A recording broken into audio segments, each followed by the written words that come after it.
أشهد أن لا إله إلا الله وحده لا شريك له وأشهد أن محمدا عبده ورسوله أما بعد فأعوذ بالله من الشيطان الرجيم بسم الله الرحمن الرحيم الحمد لله رب العالمين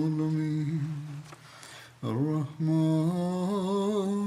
الرحيم مالك يوم الدين إياك نعبد وإياك نستعين اهدنا الصراط المستقيم صراط الذين أنعمت عليهم غير المغضوب عليهم ولا الضالين.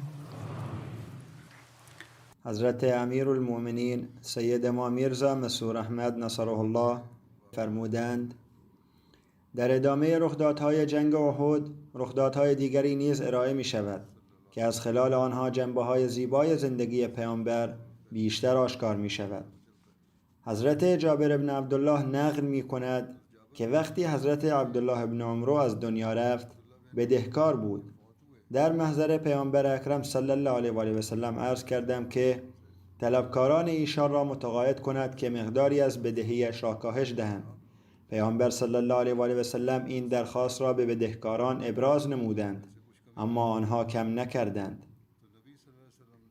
پیامبر اکرم صلی الله علیه و آله و سلم به من فرمودند بروید و هر نوع خرما را جداگانه انباشته کن.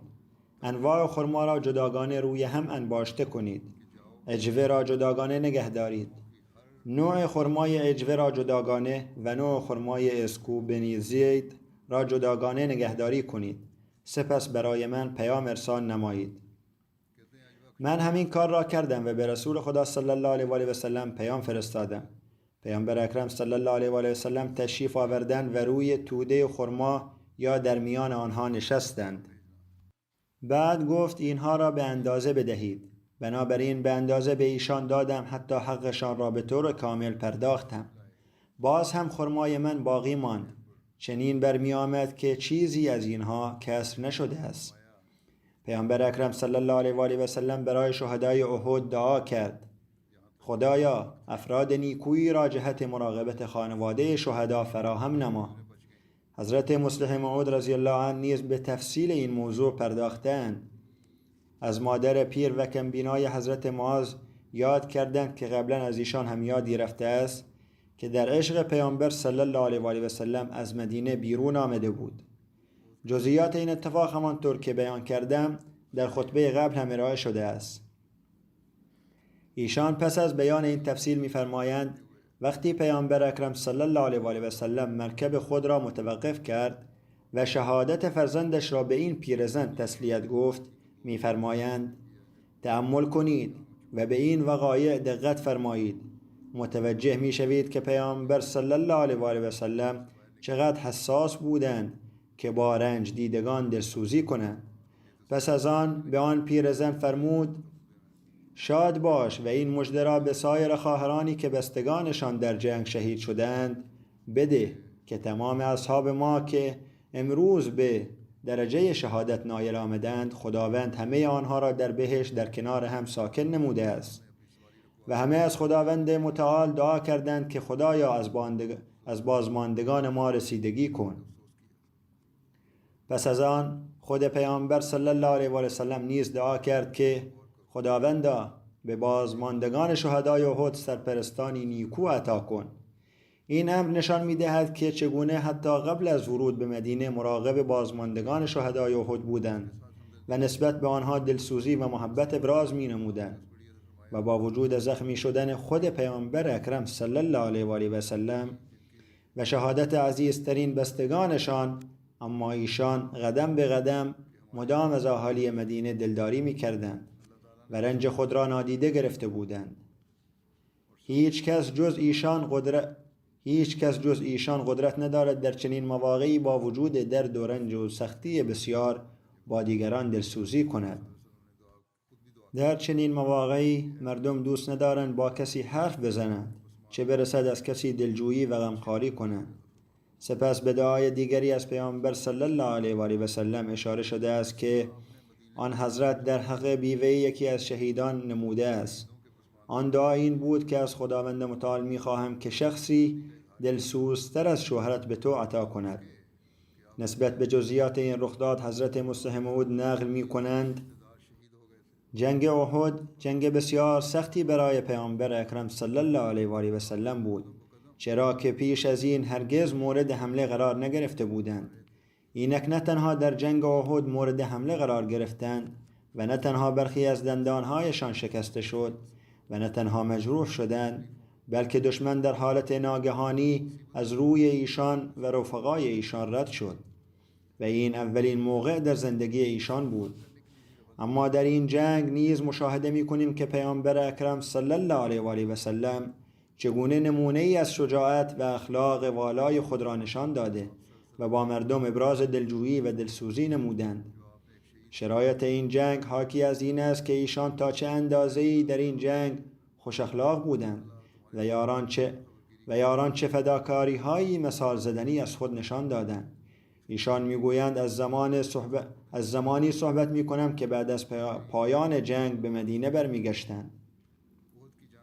زنان مدینه که بعد از شنیدن خبر شهادت ایشان بسیار نگران شده بودند، پس از شنیدن خبر آمدن ایشان به فاصله از مدینه رسیدند تا از ایشان استقبال کنند.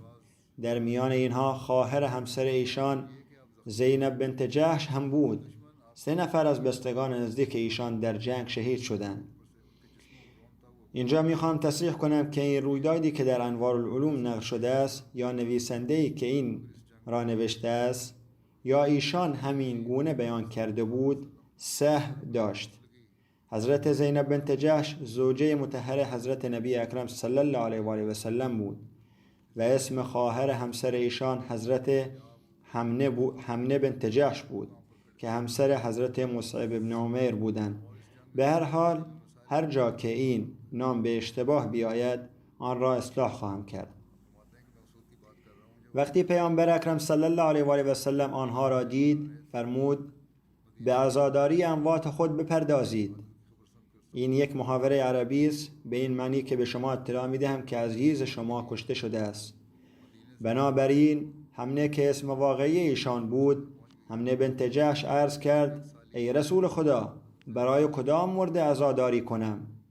گفت عمویت حمزه شهید شده است. حضرت زینب یا حمنه با شنیدن آن فرمود انا لله و انا الیه راجعون و اظهار داشت خداوند وی را به درجات بالا برساند. چه مرگ خوبی نصیب ایشان شد. سپس فرمودند اکنون برای یکی دیگر از مردهایت عزاداری کن. پس حمنه پرسید یا رسول الله برای چه کسی؟ گفت برادرت عبدالله بن جحش هم به شهادت رسیدند.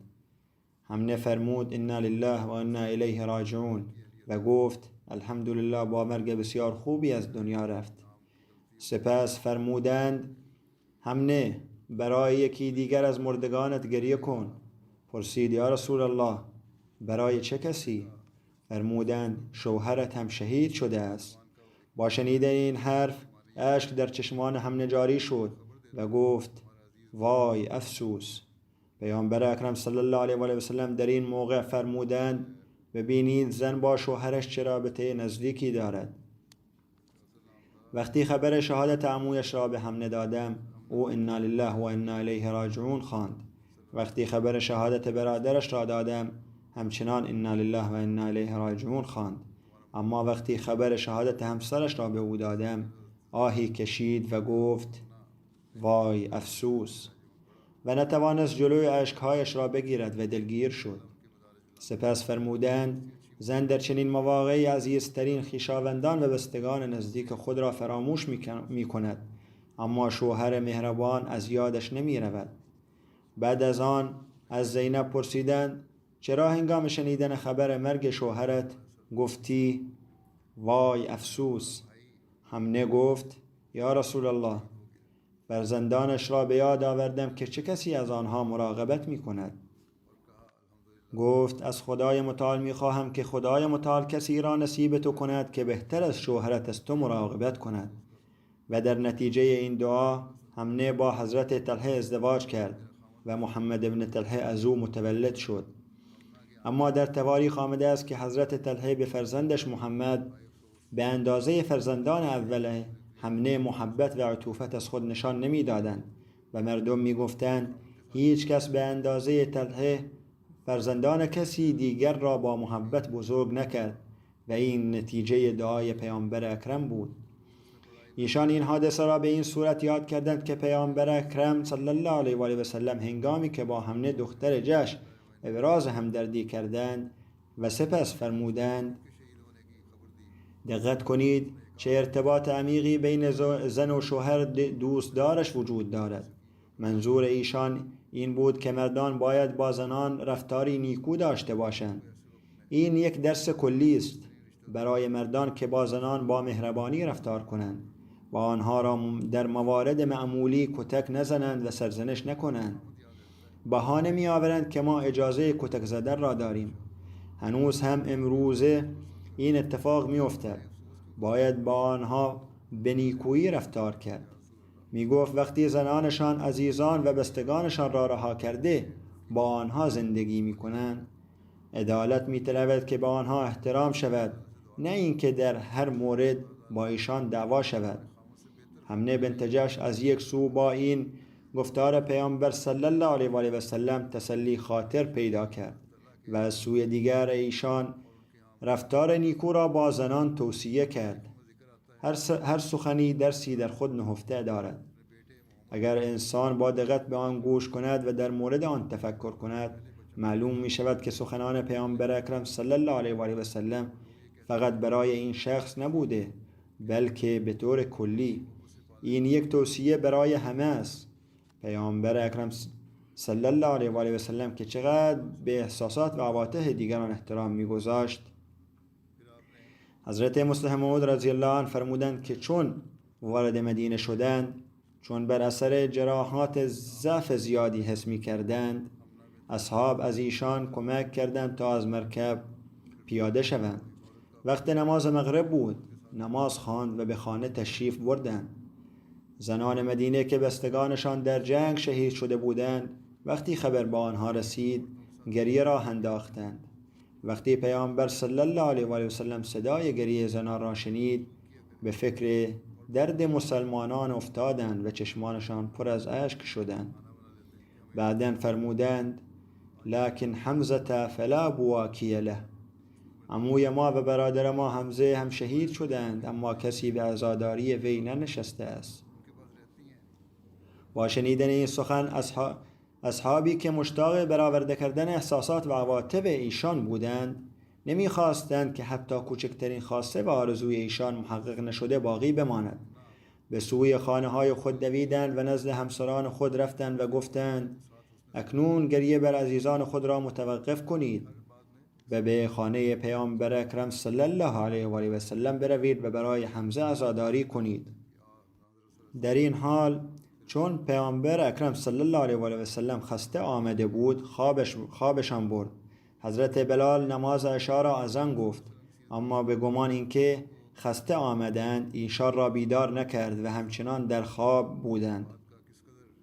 2/3 شب که گذشت ایشان را برای نماز بیدار کردند.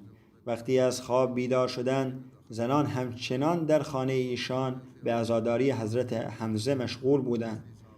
پرسیدند اینجا چه خبر است؟ عرض کردند زنان مدینه در سوگ حضرت حمزه عزاداری می کنند.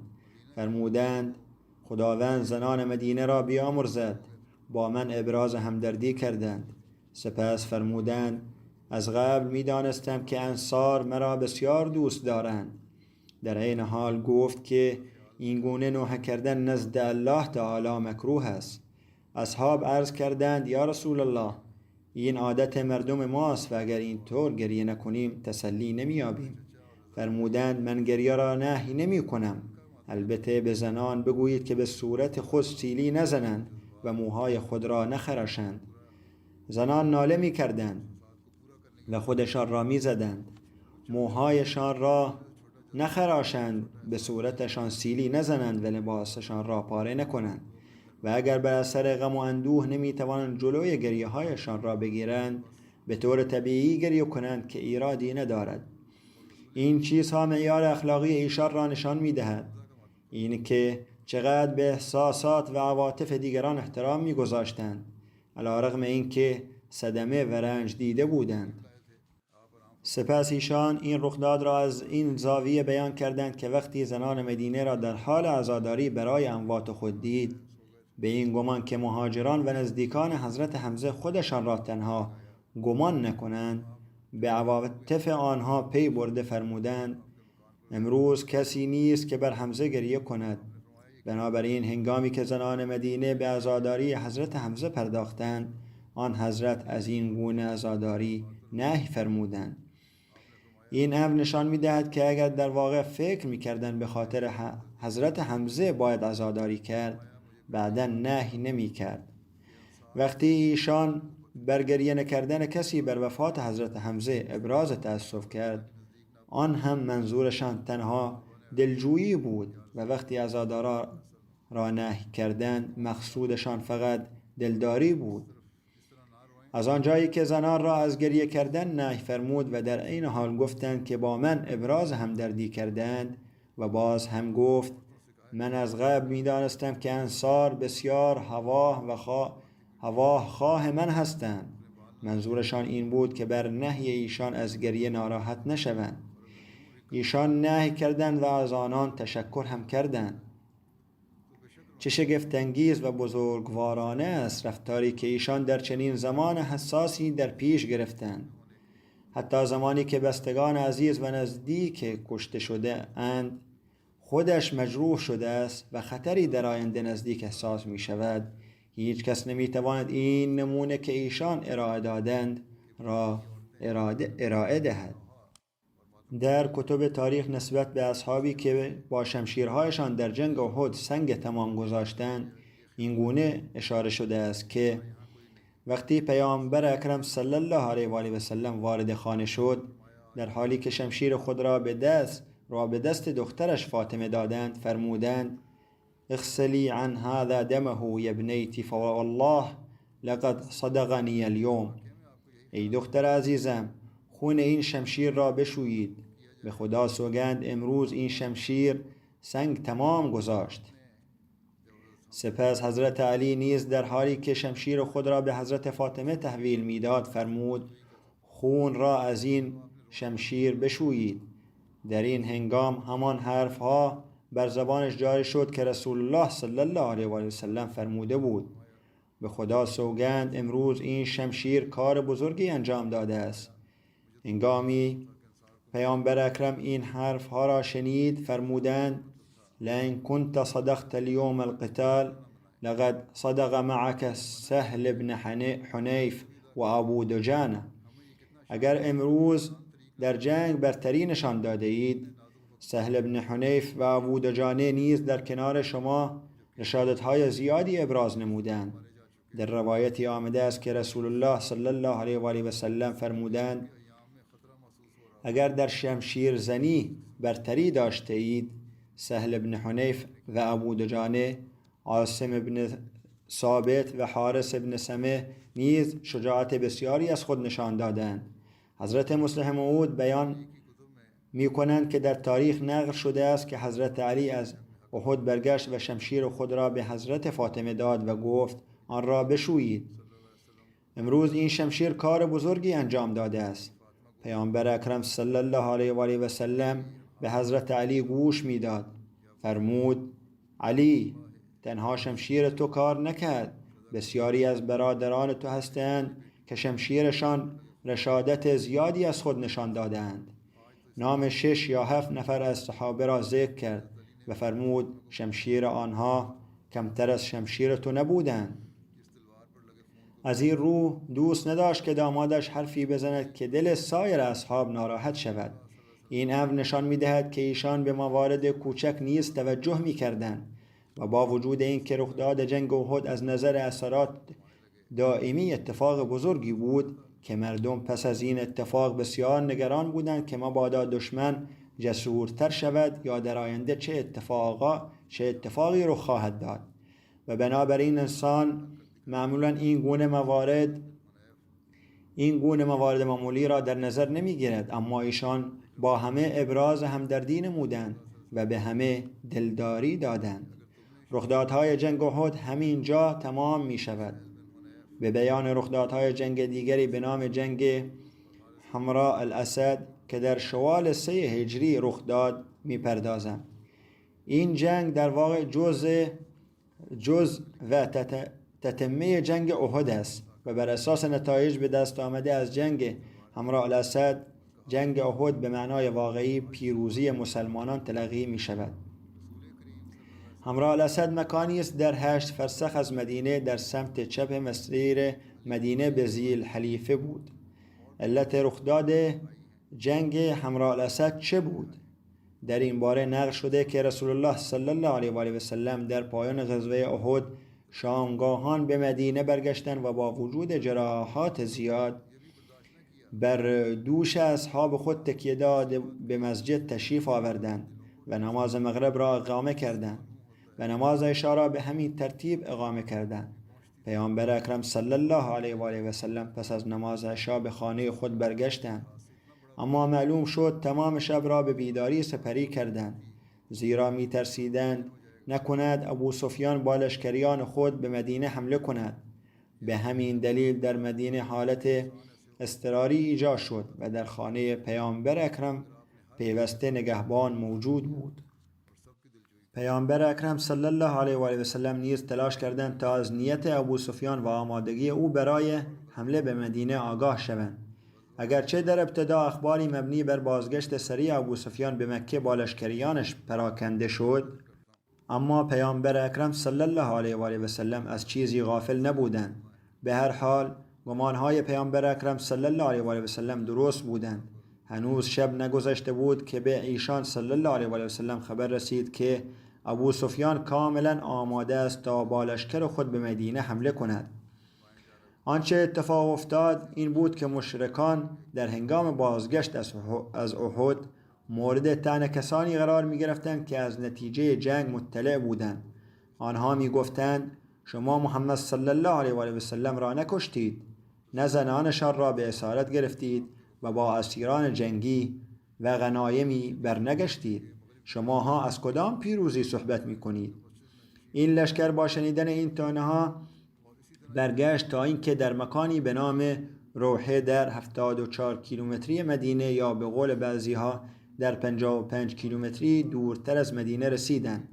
آنها شروع به بحث با یکدیگر کردند که واقعا هیچ زندانی و غنایمی ندارند و این برای آنها دردسرساز است. آنها فکر کردند که باید برگردند و به مدینه حمله کنند.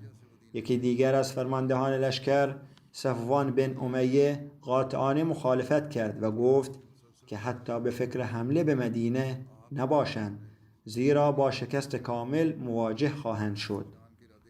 اما ابو سفیان و اکثریت توطئه‌گران دیگر تصمیم گرفتند که به مدینه حمله کنند، وگرنه در مکه چیزی برای نشان دادن نخواهند داشت. از یک سو این بحثا در لشکر ابو سفیان جریان داشت و از طرف دیگر حضرت بلال رضی الله عنه اذان صبح داد و منتظر بود تا پیامبر اکرم صلی الله علیه و آله و سلم بیرون بیایند. در همین هنگام حضرت عبدالله بن عمرو بن عوف مزنی به دنبال پیامبر اکرم صلی الله علیه و آله و سلم آمد.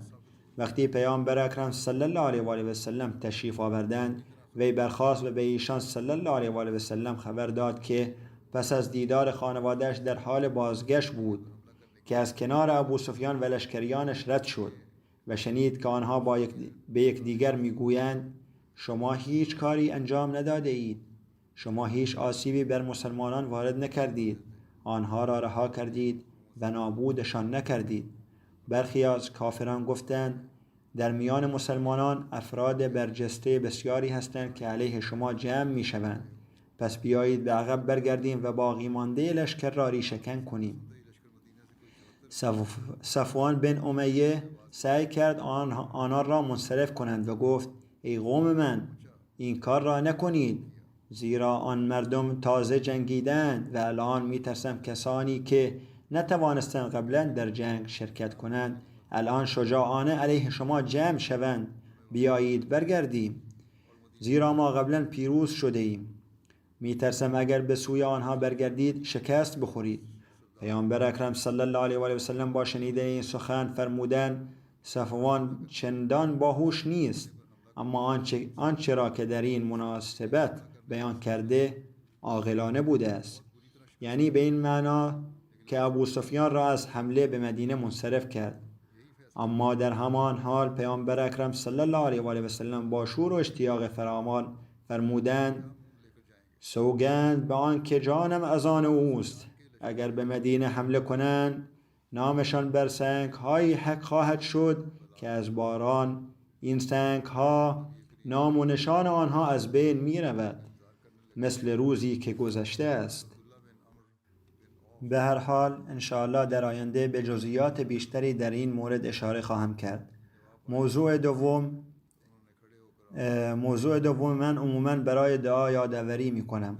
به دعاهایتان ادامه بدهید همانطور که تصور می شد و حدس زده می شد و همه می دانند الان اسرائیل مستقیما به ایران حمله کرده است.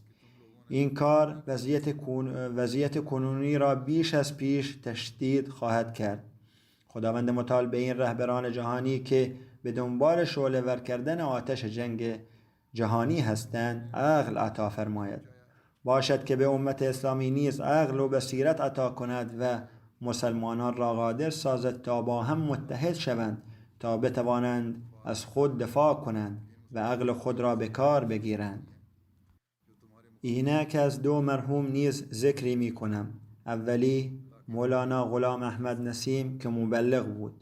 او قبلا استاد جامعه احمدیه ربوه بود و پیش از وفات در آمریکا زندگی می کرد. او چند روز پیش در سن 93 سالگی دار فانی را وداع گفت. انا لله و انا الیه راجعون.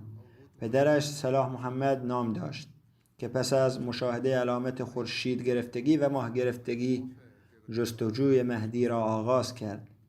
او سالهای زیادی را در این جستجو گذراند و در سال 1901 میلادی بیعت کرد. به دلیل اینکه از منطقه‌ای دوردست بود نتوانست به قادیان تشریف بیاورد. به لطف خداوند متعال میر صلاح محمد موسی بود. او به دلیل پذیرش احمدیه مخالفت‌های شدیدی را متحمل شد. او تنها خانوار احمدی روستای خود بود. میر غلام احمد نسیم در سال 1947 در حالی که در حال تحصیل بود برای وقف زندگی خود نامه نوشت. وقفش پذیرفته شد و به ادامه تحصیل دستور داده شد. در سال 1948 در مدرسه احمدیه احمد نگر شروع به تحصیل کرد. پس از تقسیم هند و پاکستان در سال 1954 دوره مولوی فاضل را گذراند و از جامعه المبشرین مدرک شاهد گرفت. او در سال 1957 خدمت را آغاز کرد. در سال 1960 به سیرالعون رسید و به مدت 3 سال به عنوان مبلغ و به عنوان مدیر مدرسه احمدیه در آنجا خدمت کرد. پس از بازگشت به پاکستان به عضویت جامعه احمدیه منصوب شد. در آنجا به عنوان مدیر کتابخانه خدمت کرد. وقتی استادی در جامعه نباشد به جای وی تدریس می‌کرد. در این مدت او همچنین از دانشگاه پنجاب با مدرک کارشناسی ارشد در رشته عربی فارغ التحصیل شد. در سال 1966 به گویان اعزام شد. در آنجا او بیش از 4 سال خدمت کرد.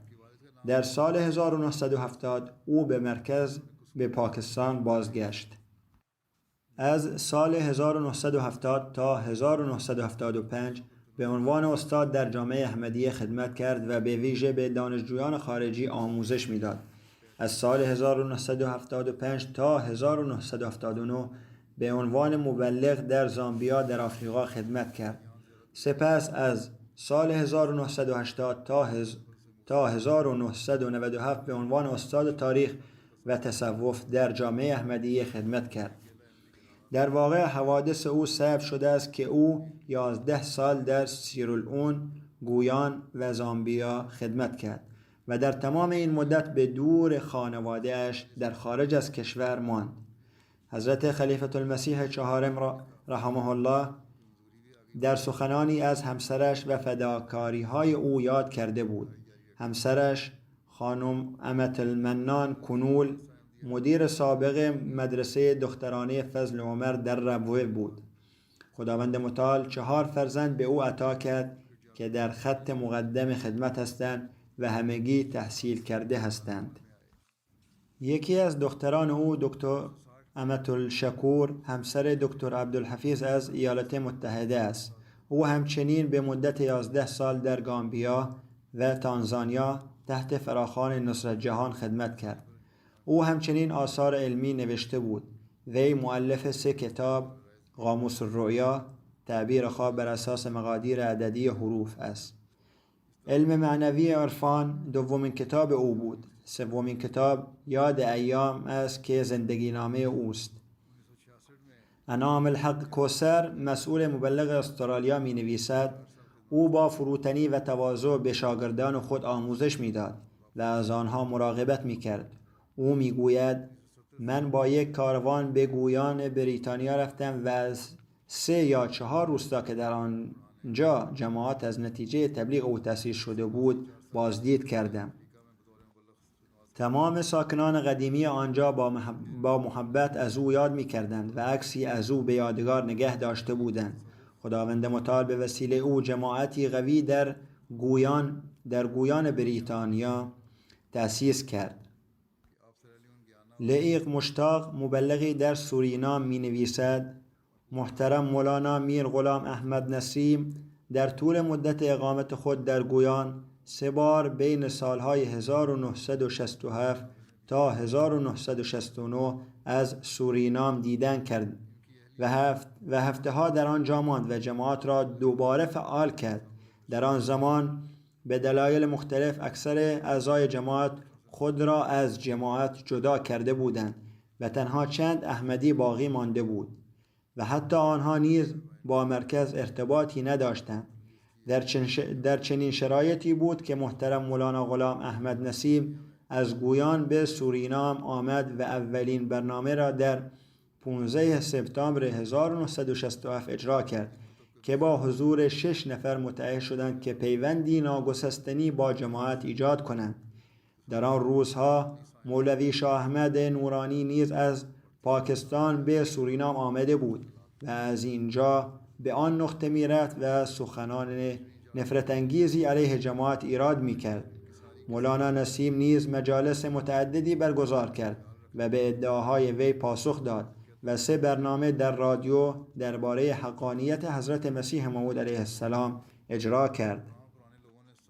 در ماه می 1968 در دومین سفر خود بنای خانه ای را در کنار مسجدی که در حال ساخت بود گذاشت و ظرف چند سال به پایان رسید. او عبدالرحیم جگو رهبر جماعت لاهوری و رهبر جماعت اهل سنت را به مناظره دعوت کرد. همچنین بروشورهای مختلفی در مورد صدق حضرت مسیح موعود علیه السلام منتشر کرد.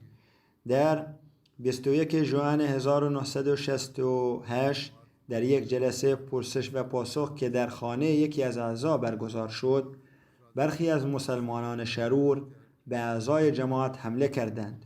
او میگوید میز سر در یکی از اتاقهای جلوی در گذاشته شده بود.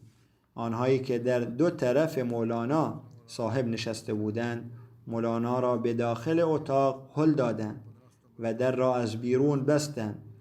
مهاجمان اعضای جماعت را به شدت مورد ضرب و شتم قرار دادند و با صندلی‌های چوبی به آنها صدمه زدند. در جریان این حادثه نه تنها مردان بلکه زنان نیز به شدت مجروح شدند. مولانا صاحب از داخل اتاق فریاد می‌زد که بیرون بیایند تا با آنها مقابله کند. او بسیار شجاع بود. اشرار همچنین یکی از کیف‌های مولانا را که حاوی پاسپورت و سایر وسایل او بود بردند. چند روز بعد چند روز بعد بود که پلیس توانست آن را پیدا کند.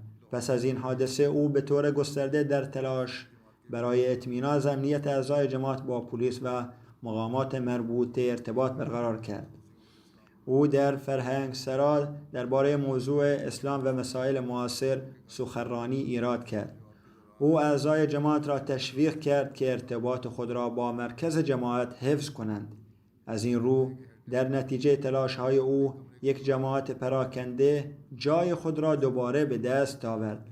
به فضل الهی مبلغینی که بعد از او به آنجا رفتند جماعت را بیشتر مستحکم کردند و این جماعت قوی شده بود. خداوند متعال مقام درجات این مرحوم را اطلاع ببخشد و فرزندان و نسل‌هایش را در صاحب این صفات نیکو قرار دهد. نام بعدی از دکتر احسان الله ظفر، رئیس ملی سابق جماعت احمدی آمریکاست. او اخیراً در سن 81 سالگی دار فانی را وداع گفت. انا لله و انا الیه راجعون. به فضل خدای متعال موسی بود. او برای مدتی طولانی به عنوان رئیس محلی، سپس معاون رئیس ملی آمریکا و سپس از سال 2002 تا 2016 فرصت خدمت به عنوان رئیس ملی جماعت در ایالات متحده آمریکا را داشت. او دارای ویژگی‌هایی بسیار عالی بود. او بسیار دوست داشتنی، مهربان و بسیار بردبار بود. او از 2 دختر به یادگار مانده است. همسرش چند سال پیش بر اثر تصادف جان باخت و پسرش نیز در همین حادثه جان باخت. او این ضایعه را با صبر و بردباری فراوان متحمل شد و هرگز گلایه‌ای بر زبان نیاورد. دخترش دکتر هانا مریم میگوید پدرم بسیار با فضیلت و مذهبی بود. در کنار منظم بودن در اقامه نماز، تلاوت قرآن کریم و اعانه، همواره در تقویت ارتباط خود با خداوند متعال می‌کوشید. در طول روز مواقعی پیش می آمد که در تنهایی و یا در حال نشستن در جمع دستانش را بلند می کرد و دعا می کرد. او هرگز نگران این نبود که دیگران در مورد او چه فکری می کنند. با وجود مشکلات زندگی همیشه به فرزندان خود یاد می داد که در هر شرایطی شکرگزار خداوند متعال باشند. او می گوید پدرم نسبت به خلافت بسیار مخلص و وفادار بود. اطلاعات دینی، تاریخی و سیاسی او بسیار گسترده بود. حتی روزی که برای آخرین بار به بیمارستان رفته بود، روزنامه می‌خواند.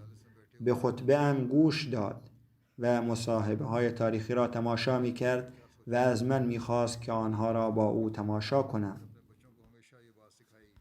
هرگز علم یا نظرش را برتر از علم و نظر دیگران نمی‌دانست، بلکه او با دقت گوش می‌داد، در مورد آن فکر می‌کرد و سپس آن را آزمایش می‌کرد.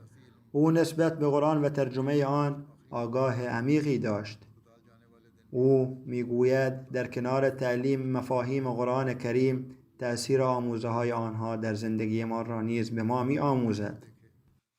عشق او به پیامبر اکرم صلی الله علیه و آله و سلم در زندگی شخصی نیز مشهود بود.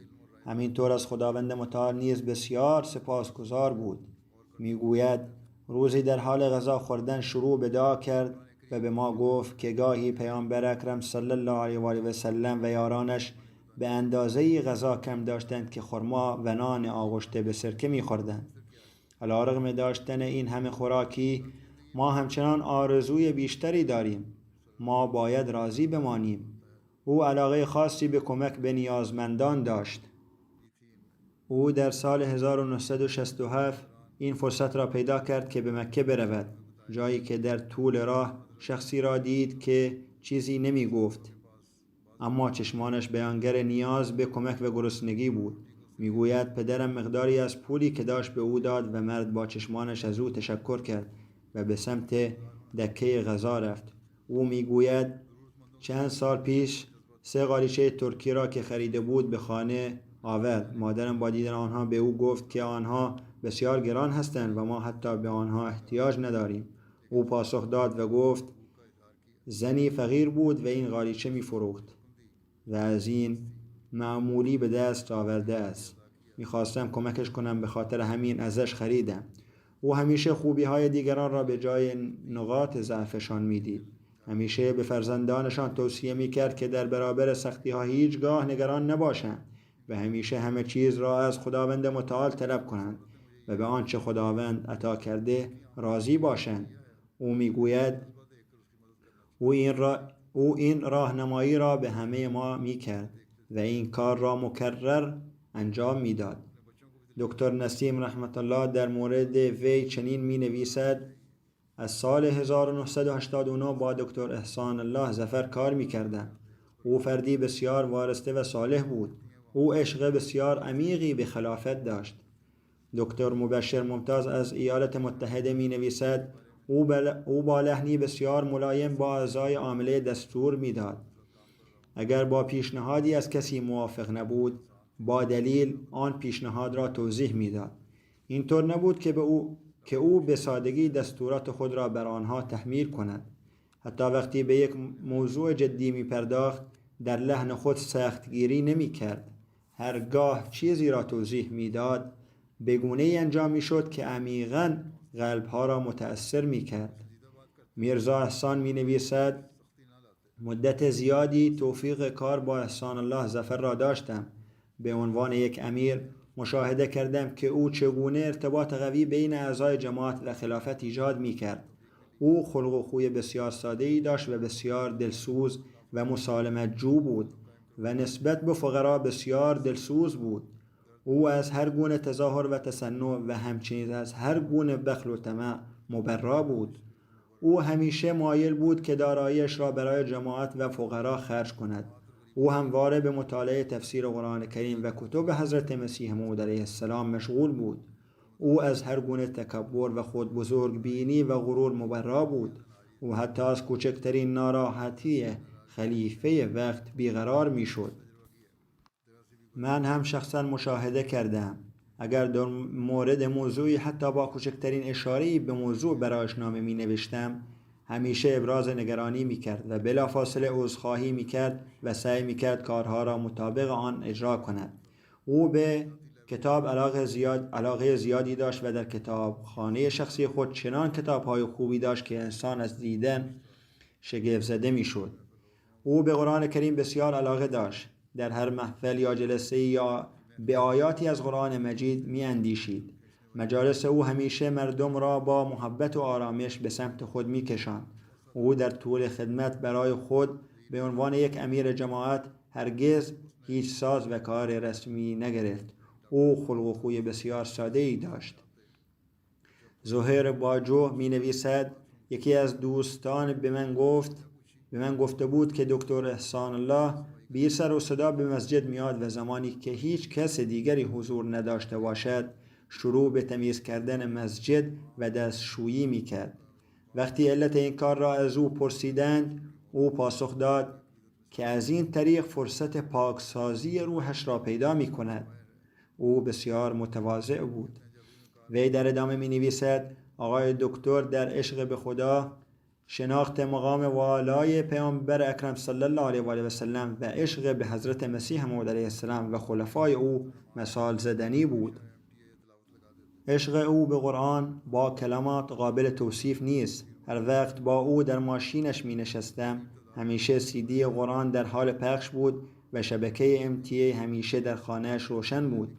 هر وقت به بیت الرحمن می آمد MTA و تلاوت قرآن را گوش می کرد. خانهش پر از قرآن و تفسیر آن بود. تقریبا در هر اتاقی کتاب‌های بیشماری در قفسه ها وجود داشت. کتاب‌ها صرفاً نمایش داده نمی‌شدند، بلکه مرتب آنها را می‌خواند. در دوران تحصیل در ربوه، آرزوی مادر آقای دکتر این بود که روزانه با حضرت میرزا بشیر احمد رضی الله عنه و حضرت مولانا غلام رسول رشکی ملاقات کند و از ایشان درخواست دعا کند. آقای دکتر می‌گفت: من تمام تلاشم را کردم تا این کار را انجام دهم و هر دو این بزرگان نقش بزرگی در موفقیت تحصیلی و تربیت اخلاقی من داشته‌اند. او همه را دوست می داشت. شخصا شاهدم که عشق خاص ایشان به افراد بیچاره و فقیر احمدی را نمی توان در کلمات بیان کرد. او هرگز در مورد کسی گمان بد نمی کرد، اما اگر یک احمدی اما اگر یک احمدی مرفه حاضر نمیشد برای جماعت کمک مالی تقدیم کند، دردی در دلش پیدا میشد که گاهی بر زبان می آورد. آرزوی حقیقی او این بود که هر احمدی جایگاه واقعی حضرت مسیح موعود علیه السلام را بشناسد. آرزو می کرد که مردم به جایگاه واقعی حضرت مسیح موعود علیه السلام پی ببرند و به آن عمل کنند و سپس به دیگران تبلیغ کنند. برای این کار او به راه‌های جدید و متفاوتی فکر می کرد و همچنین گاهی اوقات برای من نامه می نوشت. او توجه زیادی به ساختن مساجد داشت و در زمان او مساجد بسیاری ساخته شد. او به دعا اعتقاد راسخ داشت. یک بار در یک جلسه مجلس عامله شخصی سخنی گفت که عظمت دعا را دست کم گرفت و من قبلا وی را هرگز ندیده بودم که در جلسه عامله چنین عصبانیتی از خود نشان دهد که در آن مناسبت واکنش نشان دهد. او زندگی بسیار ساده‌ای داشت. تنها چیزی که می‌خواست بنای مساجد بود. او به هر سخنی که کسی می‌گفت گوش می‌داد، اما اگر کسی می‌گفت مسجد نسازید بسیار ناراحت می‌شد. تا زمانی که سلامتیش اجازه می‌داد هر پنجشنبه تمام بیت النصر را تمیز می‌کرد. خداوند متعال به او این فرصت را داد تا در فداکاری‌های مالی شرکت کند. میرزا مغفور احمد رئیس جماعت ملی کنونی آمریکا می نویسد خداوند متعال به دکتر احسان الله ظفر این فرصت را عطا کرد که مدتها در سمت معاونت ملی و سپس به عنوان رئیس جماعت ملی آمریکا خدمت کند. در طور تصدی او به عنوان رئیس جماعت آمریکا من 3 بار از ایالات متحده بازدید کردم. او آنها را به شیوه عالی سازماندهی کرده بود. او می نویسد سالها تحرک او محدود بود، اما او با خوشحالی مسئولیت‌هایش را به عنوان رئیس جماعت آمریکا با پشتکار مدیریت می‌کرد. هنگام صحبت اغلب به گفته‌هایی از حضرت مسیح موعود علیه السلام اشاره می‌کرد. وقتی درباره موضوعی صحبت می‌کرد از کتب حضرت مسیح موعود علیه السلام نقل می‌کرد که پیوند خاص او با حضرت مسیح موعود علیه السلام را برجسته می‌کرد. او پیوندی سرشار از وفاداری با خلافت داشت. رئیس جماعت ملی ایالات متحده به من نوشته است که او که تمام راهنمودهایم را فوراً به اطلاع اعضای جماعت میرساند. با این حال همانطور که قبلا ذکر شد من نیز دیدم که اطاعت او از خلافت مثال زدنی بود. او نظر شخصیش را رها میکرد و با خوشحالی این کار را انجام میداد. خداوند متعال او را مغفرت و رحمت کند و مقامش را ارتقا بخشد. خداوند متعال فرزندانش را حفظ کند و به اعمال نیکش توفیق دهد.